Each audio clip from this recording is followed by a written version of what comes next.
ॐ सहनाववतु सहनौ भुनक्तु सह वीर्यं करवावहै तेजस्विनावधीतमस्तु मा विद्विषावहै। ॐ शान्ति शान्ति शान्तिः।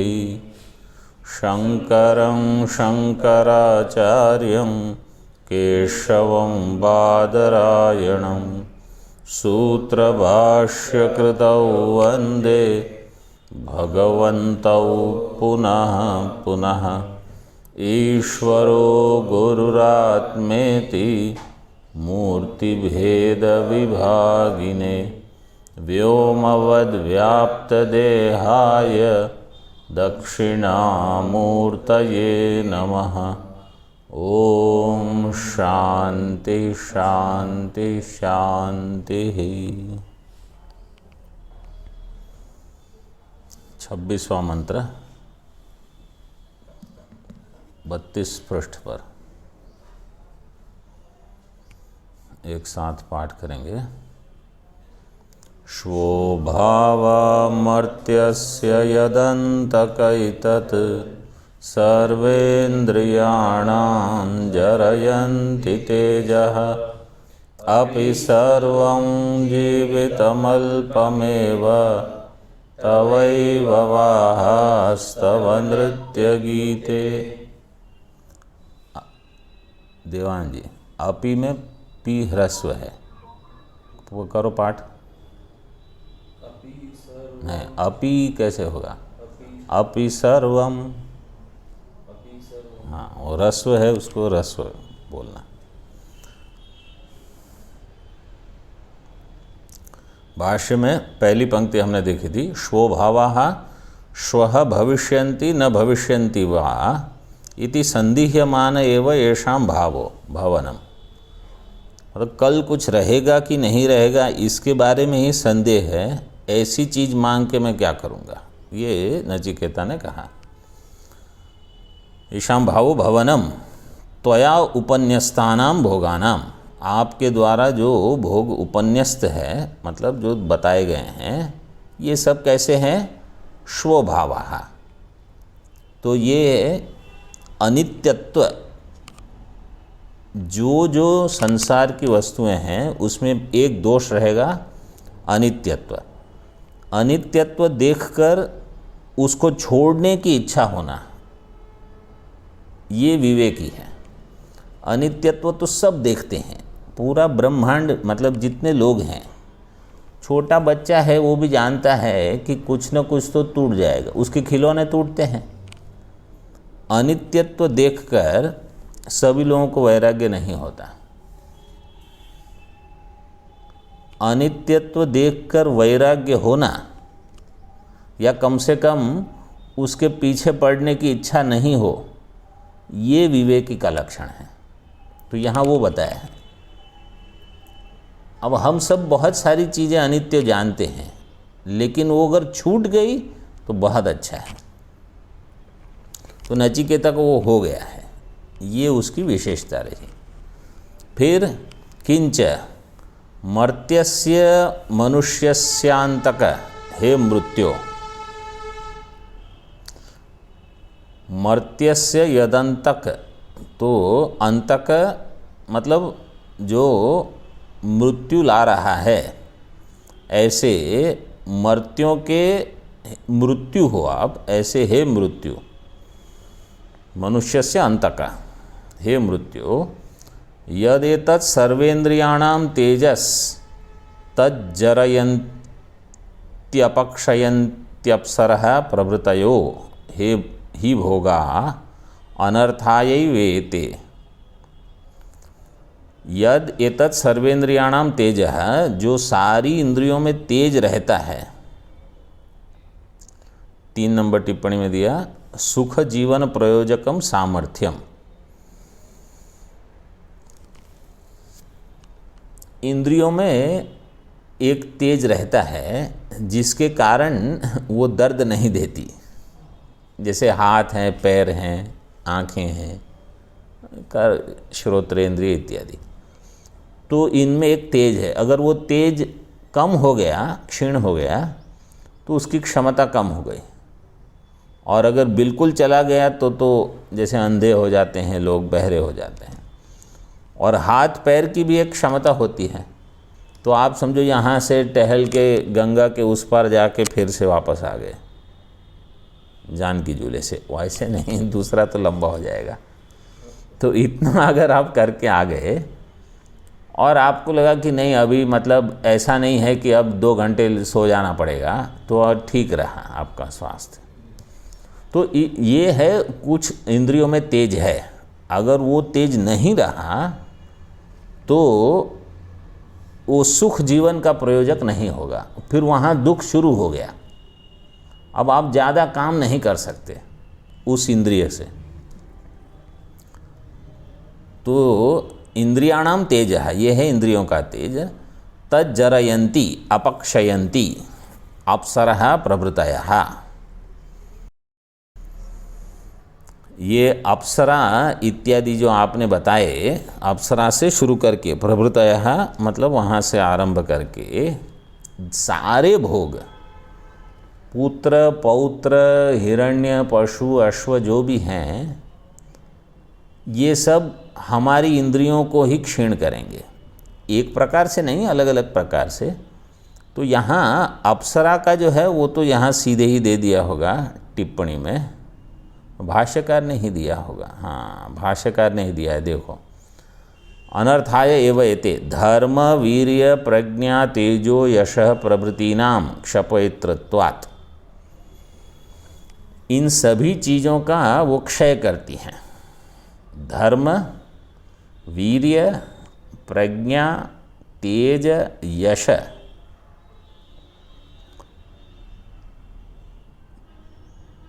तो ये चीज़ें एक तो आपके धर्म का क्षय करेंगी। अप्सराओं में तो सीधे सीधे सब घट जाएगा। धर्म का क्षय क्यों करेगी? कोई भी चीज़ है अगर आपके पास भोग की, पहले धर्म से प्राप्त है, अगर फिर नहीं मिली तो आप कहोगे अधर्म से भी मैं प्राप्त करना चाहूँगा। महाराज जी आज ही बता रहे थे प्रवचन में सुबह कि सीधे तरीके से हो गया तो बहुत अच्छा है, और नहीं हुआ तो जैसे भी हो, बट लेकिन मुझे तो ये चाहिए ही ऐसे। तो धर्म का फिर जैसे दुर्योधन को बताते हैं कि देखो, पहले तो उसको जब राज्य नहीं मिला था तो केवल इच्छा थी। एक बार जब पांडव चले गए वन में 12 साल के लिए, और फिर उतने समय तक राज्य मिला, फिर उसने कहा मैं ये नहीं दूंगा अब। तो ये हो जाता है कि 12 वर्ष तक तो धर्म से मिला था उनको, क्यों? क्योंकि वो जीत गए थे, जो भी अधर्म करके जीते थे। लेकिन उसके बाद फिर नहीं, अब नहीं दूंगा, अब युद्ध करो। वीर्य तो आपकी जो शक्ति है, सारी इंद्रियों में एक शक्ति जो सामर्थ्य होता है वो भोग से कम ही होगा, बढ़ेगा नहीं। प्रज्ञा, प्रज्ञा से ग्रंथ को समझने की, धारण करने की शक्ति, मेधा ले सकते हो जहाँ, वो भी क्षीण हो जाएगी। क्यों? क्योंकि जब बहिर्मुख हो जाओगे, विषय में ही उलझे रहोगे। ये विषय कहाँ है, वो कहाँ गया, उसकी मुझे आवश्यकता है। तो आप में फिर शास्त्रीय बुद्धि, सात्विक बुद्धि कम हो जाएगी। तेज, तेज का अर्थ भगवत गीता में दिया है भगवान ने, भाष्यकार ने ही दिया है। 16वें अध्याय में श्लोक जो आता है उसमें दिया है कहीं। तो उसका अर्थ क्या है कि केवल एक चमड़ी का तेज नहीं, वो तेज तो भौतिक है। बुद्धि का तेज, तप का तेज होता है एक। तो वहाँ कहा कि आप जहाँ प्रवेश करोगे तो आपने तप किया है सभी लोगों का सिर झुक जाएगा। मतलब किसी को ये कहना नहीं पड़ेगा आप सबको मुझे नमस्कार करना है, स्वयं सब अपने आप नमस्कार करेंगे। तो ये एक सामर्थ्य होता है, वो किसी के कहलाने से नहीं होता। वो आप तप करो, सत्व बढ़ाओ, अपने आप हो जाएगा। ऐसा कहा जाता है कि महात्मा गांधी जी को कोर्ट में जब ये अंग्रेज लोगों ने कहा कि आपको कोर्ट में उपस्थित होना होगा, उनके आने से सभी लोग खड़े हो जाते थे, अंग्रेज भी खड़े हो जाते थे, जबकि उन्हीं के ऊपर केस चलने वाला है। तो ये उनका सामर्थ्य था, क्योंकि उन्होंने तप किया था इस प्रकार से। तो वो भी क्षय हो जाएगा अगर आप भोगी बन जाओगे तो भोग प्राप्त होने पर भी उनको दूर रखना, केवल जितना आवश्यक है। जैसे भोजन, बहुत सारा भोजन है, बहुत बढ़िया भोजन है, कितना खाओगे? आवश्यक है उतना ही खाओगे, उससे अधिक खाया तो समस्या है। तेजो और यशः, यश का भी क्षय करेगा, क्योंकि भोगी मनुष्य है, सभी लोग उन पर टिप्पणी करेंगे कि क्या ये तो भोगी हैं ऐसे। अब भले खुद भले भोगी हो, लेकिन दूसरे पर टिप्पणी करने में कोई नहीं रुकता। हम में कहीं बहुत ऐसी चीज़ें होती हैं, कमियां, लेकिन हमें अपनी कमियां नहीं दिखती, दूसरों की कमी तुरंत दिख जाएगी। ये देखो ऐसे हैं, वो देखो कैसे हैं। वो नहीं होना चाहिए। इन सब चीज़ों का क्षय हो जाएगा। धर्म, वीर्य, प्रज्ञा, तेजो, यश प्रभृति नाम क्षपयितृत्वात्। यहाँ 6 नंबर की टिप्पणी देख लो। 6 नंबर ऊपर की पंक्ति में दिया, अप्सरः प्रभृतयो ही भोगाः अनर्थाय एव एते। ये सब की सब किस लिए है? अनर्थ के लिए। अनर्थाय इति असह्य दुख हेतवः, ये दुख के हेतु हैं सब। मिली टिप्पणी?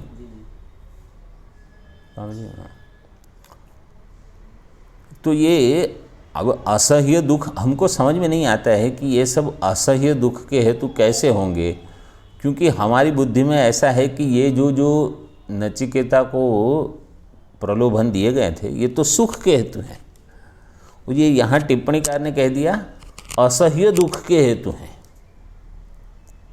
तो परिपक्व बुद्धि में ही ये समझ आती है कि ये भाई घूम फिर के वो दुख देंगे, सीधे भले दुख न दे आरंभ में। इसलिए रजोगुणी सुख जो है ना, राजसिक सुख, भगवत गीता में भगवान ने कहा विषयेंद्रिय संयोगात यत्तदग्रे सुखोपमम। फिर आगे क्या है?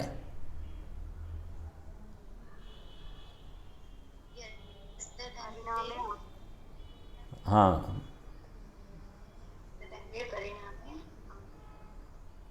यत्तदग्रे सुखोपमम परिणामे विषमिव। परिणाम में ये विष हो जाएगा। विषय इंद्रिय के संयोग से जो दुख सुख मिलता है, पहले तो ऐसा लगेगा कि हाँ ये सुख है, अग्रे सुख उपमम, मतलब सुख के जैसा है। परिणामे विषमेव तत्सुखम राजसम स्मृतम, वो सुख राजसिक सुख है। तो रजोगुण में पहले यही लगता है कि अरे ये तो सब बहुत बढ़िया है, इसको छोड़ के क्या करना है। और 7 नंबर टिप्पणी भी देख लो। अच्छा, इसमें तो कौमुदीकार के बारे में बताया है। क्षपयितृत्वादिति घटादौ भोजमतेन दलिवलिस्खली रणि ध्वनि त्रपि क्षपयश चेति पठित्वा क्षय, क्षय की जो धातु है उसमें वो तो पुग निर्देश करके क्षप, प जो आया है ना, उसके बारे में वो सूत्र है। क्योंकि जहाँ णिच करोगे तो वहाँ इन धातुओं में पुक का निर्देश है। हाँ, पुक आगम है, निर्देश है। क्षपयति इति कौमुदीकृताः, क्षपयितृत्वात्। जरयंती, ये जरयंती शब्द जो है ना, इसके लिए या क्षय होना, इसके लिए जो दृष्टांत देते हैं, एक मटका होता है ना, उसमें पानी भरो, मिट्टी का बर्तन है, उसमें पानी समझो सुबह भर दिया, शाम को आओगे तो घड़ा खाली हो जाएगा लगभग। कहाँ गया पानी वो पता नहीं। वो धीरे धीरे क्षय होते जाता है।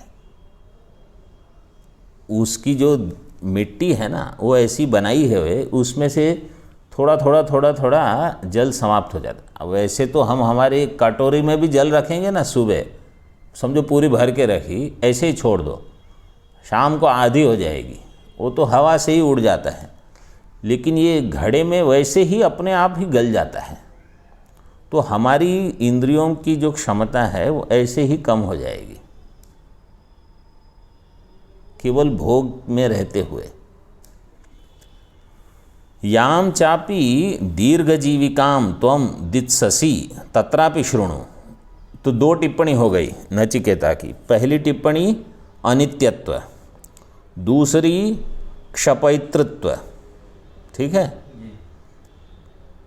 तो जो तेज, धर्म, वीर्य, प्रज्ञा, तेज, यश, इन सबको कम करेगी। तीसरी दीर्घ जीविका, मतलब लंबी आयु तुमको मिले।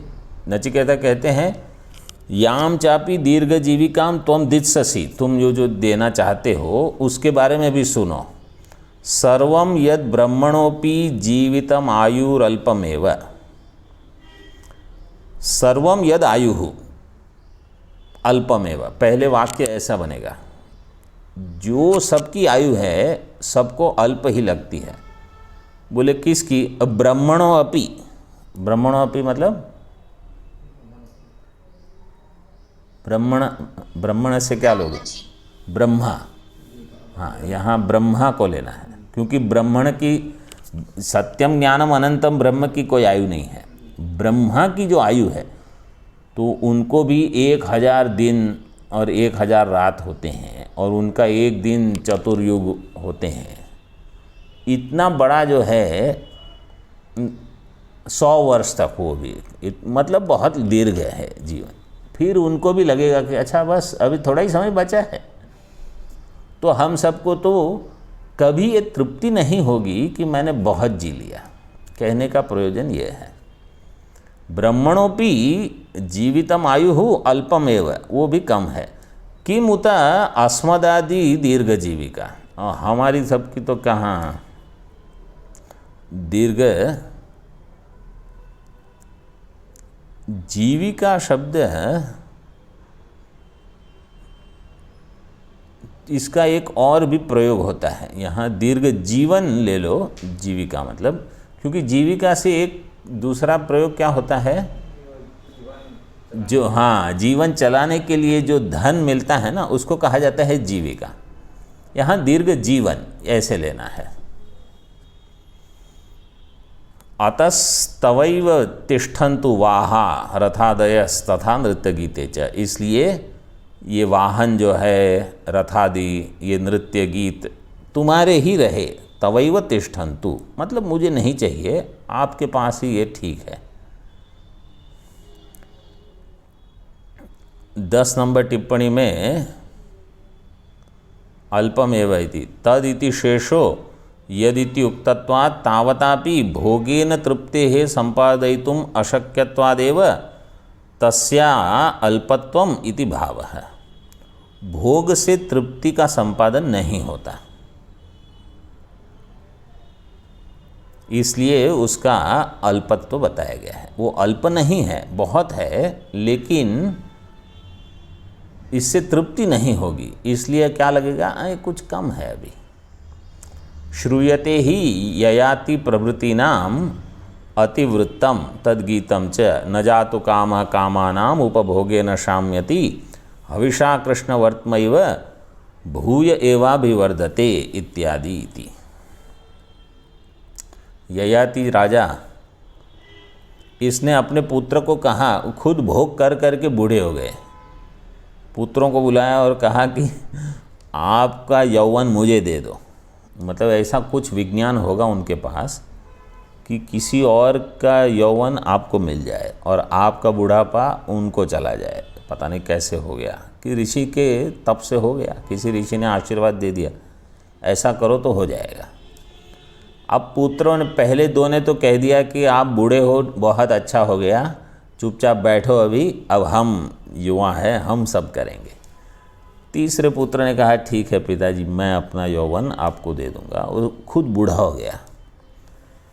उसने फिर से एक नई आयु मिली, फिर से भोग किए, फिर बूढ़े होने के समय उन्होंने ये बताया, न जातु काम कामानाम उपभोगेन शाम्यति। कामानाम उपभोगेन कामः न जातु शाम्यति, ऐसा अन्वय करना। काम का मतलब काम के जो विषय है उनके उपभोग से कामना की शांति कभी नहीं होती। न जातु मतलब बिल्कुल नहीं। ऐसे दृष्टांत दे दिया, हविषा कृष्णवर्त्मैव, कृष्णवर्त्मा अग्नि का नाम है। तो जैसे कृष्णवर्त्मा हविषा से भूय एव अभिवर्धते, फिर से और बढ़ेंगे, इसी प्रकार कामना भी और बढ़ती है, कभी ऐसे भोग से कम नहीं होती। और नचिकेता और बताते हैं, न वित्तेन तर्पणीयो मनुष्यो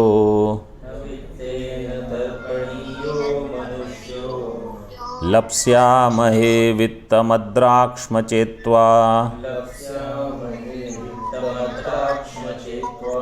जीविष्यामो यावदीशिष्यसि त्वं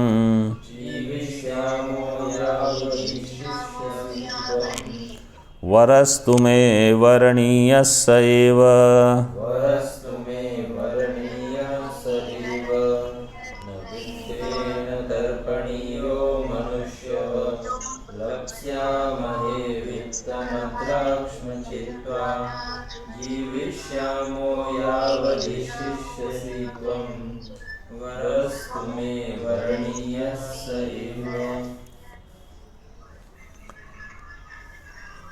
वित्तेन मनुष्यो न तर्पणीयः,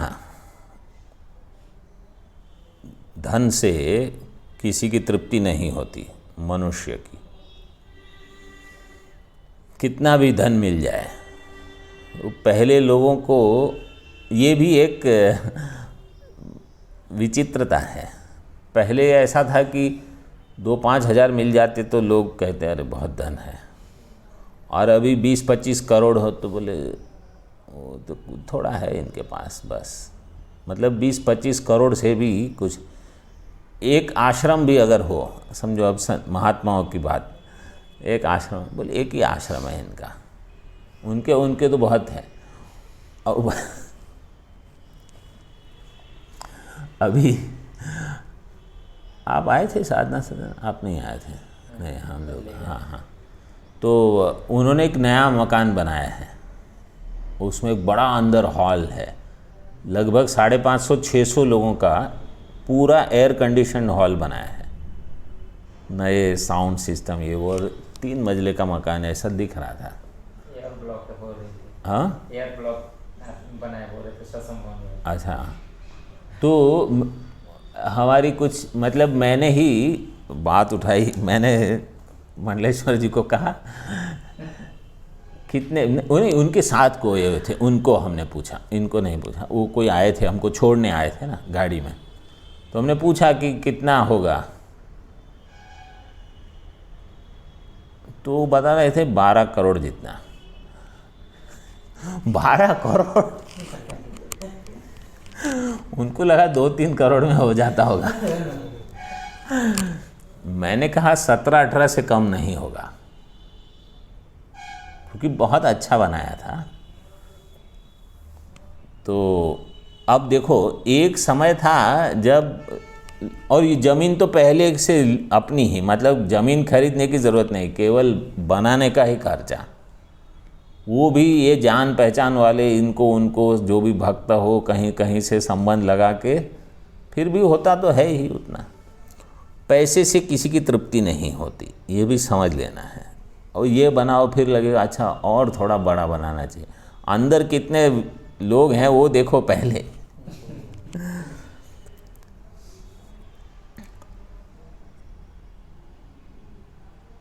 त्वा मतलब त्वाम अद्राक्ष्म वित्तम लप्स्यामहे। नचिकेता कहते हैं अगर हमने आपको देख लिया है तो वैसे भी हमको धन मिल जाएगा।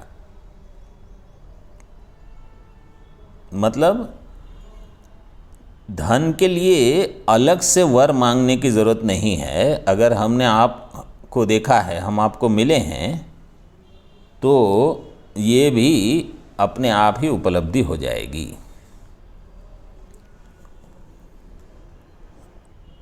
वित्तम लप्स्यामहे, वित्त की प्राप्ति हो जाएगी, प्राप्त कर लेंगे। जीविष्यामो यावदिशिष्यसि त्वं, त्वं यावद ईशिष्यसि, जब तक आप यहाँ शासन करोगे मृत्यु के रूप में, मतलब जब तक आपको इस पदवी पे रखा जाएगा, मुझे लगता है तब तक की आयु तो मुझे मिल ही गई। कैसे? क्योंकि आप मुझ पर प्रसन्न हो, मेरी मृत्यु नहीं होने दोगे, तो जब तक आप हो मैं नहीं मरूंगा, ऐसे मांग लिया बिना मांगे।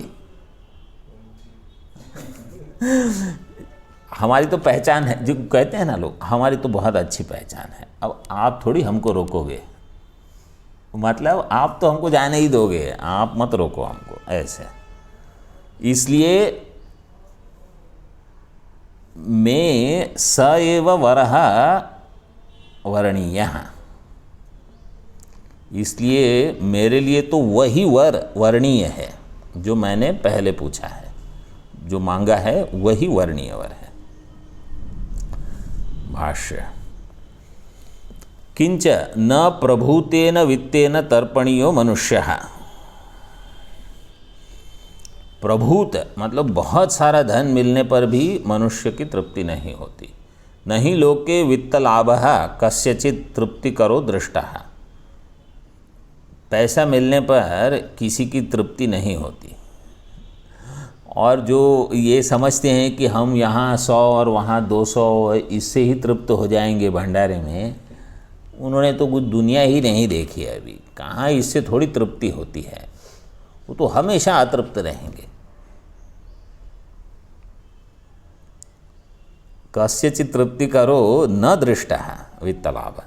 यदि नाम अस्माकं वित्ततृष्णा स्यात् लप्स्यामहे प्राप्स्यामहे इति एतद् वित्तम अद्राक्ष्म दृष्टवन्तो वयं चेत् त्वाम्।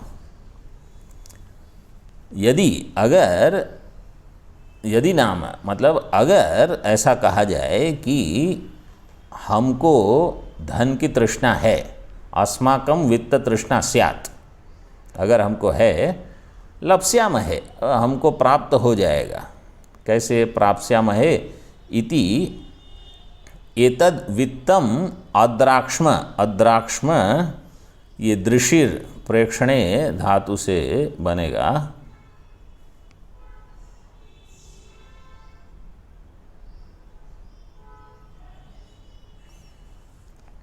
उत्तम पुरुष बहुवचन दिया है। दृष्टवन्तः वयम।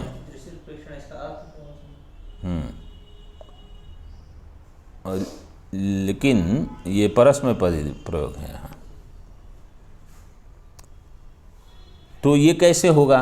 अब देखो नचिकेता ने यहाँ भी कैसे कह दिया कि अगर हमने आपको देख लिया है तो पैसा तो मिल ही जाएगा। ये भी एक कहने का ढंग है, क्योंकि ये लोग करते हैं ना, बहुत जो बड़े बड़े लोग हैं उनसे अपनी तस्वीर खिंचवाते हैं, उनके सेल्फी वहाँ जाके ऐसे खड़े रह के फ़ोटो ले लेंगे, फिर सबको दिखाएं देखो मैं इनको मिला, और अगर हाथ मिलाए तो बहुत ही बढ़िया है, मतलब बात कर। ऐसे ही वहाँ घूमते हुए भी फ़ोटो ले ली तो भी लोग अपनी, देखो किसी को उनकी प्रशंसा नहीं चाहिए। मैंने उनके साथ फ़ोटो खिंचवा ली इसलिए मैं कितना महान हूँ, अपनी प्रशंसा ही करते हैं सब। ये पूरी दुनिया ऐसी है, जहाँ कहीं भी जाओ महान तो वो हैं, इसलिए आप उनके पीछे जाते हो फ़ोटो निकालने के लिए। लेकिन जैसे ही फ़ोटो खींच ली, देखो मैं उनको मिला, मतलब मैं कितना महान हूँ, अब आप मुझे महत्व दो। घूमा फिरा के यहीं कहीं तात्पर्य होता है लोगों का। बोलते हैं ये तो हमको मिल ही जाएगा, क्यों? क्योंकि मैं जब वापस जाऊंगा तो सबको कहूँगा कि मृत्यु से मैं मिल के आया हूँ, तो सब लोग कहें अच्छा तुम उनको जानते हो, तो वे हमारी भी 2 साल आयु जरा बढ़ा दो, कुछ करो, ऐसे वित्त मिल जाएगा, ऐसे कहते हैं। जीवितेपि तथैव जीविष्यामः जीविष्यामो यावद् याम्ये पदे त्वम ईशिष्यसि, त्वम ईशिष्यसे, ये परस्मै पद का आत्मनेपद कर दिया। प्रभु स्याह, जब तक ये याम्य पद पर आप रहोगे, आप शासन करोगे, तब तक हम जिएंगे। यहाँ भी बहुवचन में दिया है। हम मतलब कोई भी व्यक्ति जो आपसे मिला है, आप उनको लंबी आयु दे दोगे, आप उन पर प्रसन्न रहोगे। ऐसे कथम ही मर्त्यस्त्वया समेत्य अल्पधनायुर्भवेत्, ये जो अंतिम 2 पंक्ति, द्वितीय पाद और तृतीय पाद है, उनका ये वाक्य उपसंहार वाक्य है।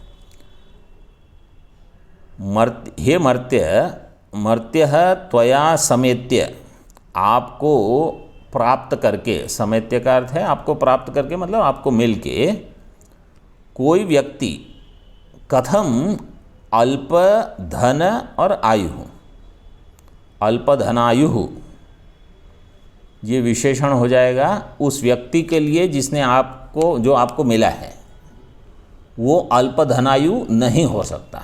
न उसके पास अल्पधन होगा, न उसकी आयु कम होगी, मतलब वो दोनों उसको मिल जाएंगे। इसलिए वो मैं नहीं मांगूंगा, वो तो मुझे मिल ही गया है। वरस्तु में वरणीय स एव यद आत्मविज्ञानम, ये जो ब्रह्मात्म विज्ञान है वही मेरे लिए वर्णीय है। अब ये है नचिकेता की वर्ण शुद्धि। वर्णीय मतलब मेरी बुद्धि में ये स्पष्ट रहे कि मुझे क्या चाहिए, इसको मैं कभी न भूलूं। किस लिए मैंने इस यात्रा का आरंभ किया है, घर छोड़ा है, जो भी बाकी सब छोड़ा है, वो किस प्रयोजन से। अगर ये वर्ण शुद्ध नहीं रहेगा ना, इसमें कुछ मिलावट हो गई, वो भी चाहिए, वो भी चाहिए, ये भी चाहिए, तो मोक्ष छूट जाएगा। वो वर्ण शुद्ध नहीं रहेगा। तो उसकी शुद्धि ये है मुमुक्षुत्व, तीव्र मुमुक्षुत्व जिसको कहते हैं, वो यहाँ सिद्ध हो गया। ओम पूर्णमदः पूर्णमिदं पूर्णात् पूर्णमुदच्यते पूर्णस्य पूर्णमादाय पूर्णमेवावशिष्यते। ओम शांति शांति शांति। शंकरं शंकराचार्यं केशवं बादरायणं सूत्रभाष्यकृतौ वन्दे भगवन्तौ पुनः पुनः। ईश्वरो गुरुरात्मेति मूर्तिभेदविभागिने व्योमवद्व्याप्तदेहाय दक्षिणामूर्तये नमः। ओम शांति शांति शांति।